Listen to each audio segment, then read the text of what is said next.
To the distinguished gentleman from Maryland, the Democratic whip and former majority leader, who will help correct the record. The gentleman from Maryland is recognized for 5 minutes. I thank the gentleman for yielding. I've now watched on television now. I've been on the floor with two members from Georgia, both of whom are brand new to this body, who are talking about the history. I want to tell my friend from Georgia a little bit of history. I've been here 30 years. I've served some 20 of those years under Republican presidents. Every one of them has run a deficit of $100 billion or more. In fact, during that cumulative period of 30 years, notwithstanding the Obama administration, I'll discuss that in a second, Mr. Reagan, Mr. Bush I, and Mr. Bush II ran deficits of over $6 trillion that they signed the bills to spend. Over $6 trillion. Bill Clinton was president for 8 years. The last 4 years, we didn't raise the debt at all, unlike every one of the Republican administrations where we raised it on a regular basis. Not at all during the last administration, last 4 years of Mr. Clinton's.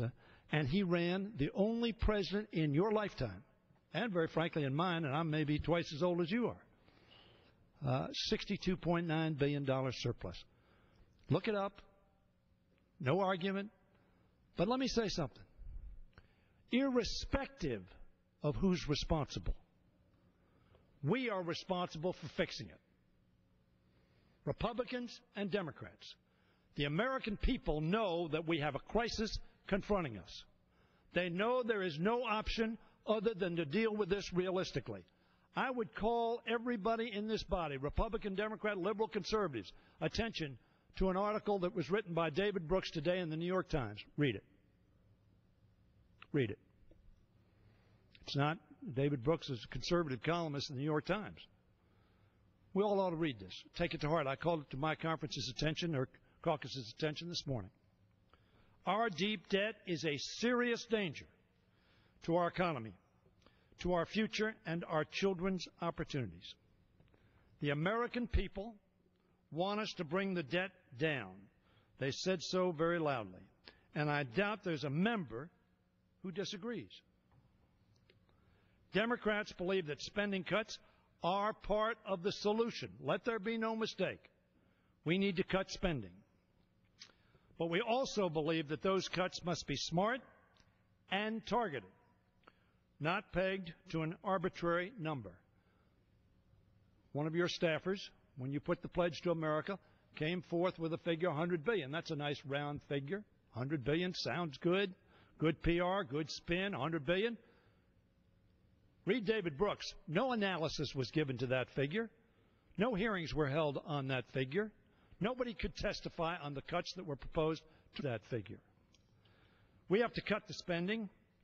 We can do without some spending. Not the vital investments, however, that are helping to grow our economy, helping our private sector innovate, and creating the jobs of the future.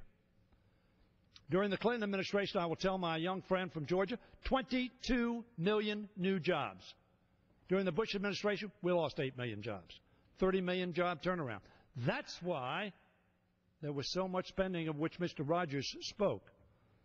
$700 billion of that, of course, was asked for by the Bush presidency, Secretary Paulson and Mr. Bernanke, so that we didn't fall into a depression for the first time since Herbert Hoover. This president has been trying to bring us out, and frankly is succeeding.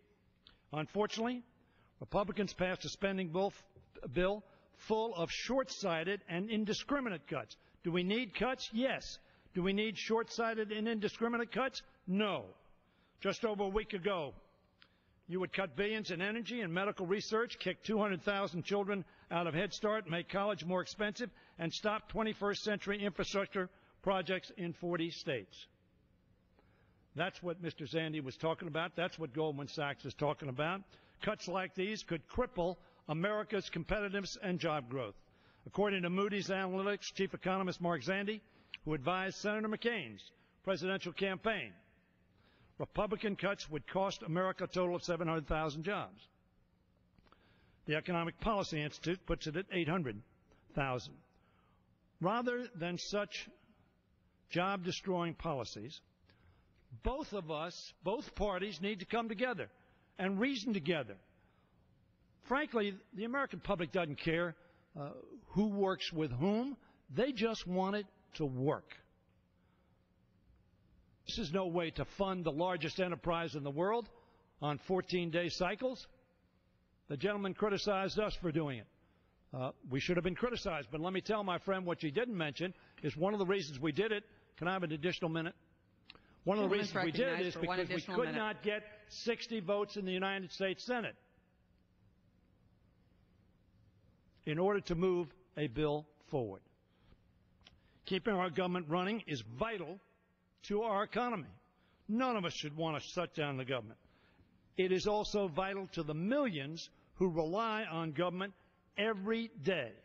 The sooner we can agree on a long-term package of smart cuts, not reckless, arbitrary, job-destroying cuts, the sooner we can stop funding the government in disruptive two-week increments. The gentleman was correct. We ought not to do that. We need to pass a 7-month funding so the government and all who rely on the government, who work for the government, who have contracts with the government, can rely on some certainty. You've talked a lot about certainty on your side of the aisle. You're absolutely right. We need certainty. The business community needs certainty, individuals need certainty, and the government needs certainty. Rather than passing two-week continuing resolutions, I urge Republicans and Democrats to work together on a long-term solution. In this case, long-term is 7 months, to reduce spending, to help balance our budget, and to try to bring rationality to this process. We cannot, my friends on the Republican side of the aisle and the Democratic side of the aisle, continue to look at 15% of the budget and expect us to get to where we need to be from where we now are. And I yield back the balance of my time. Time's expired. Gentleman from Kentucky. May I inquire of the time remaining?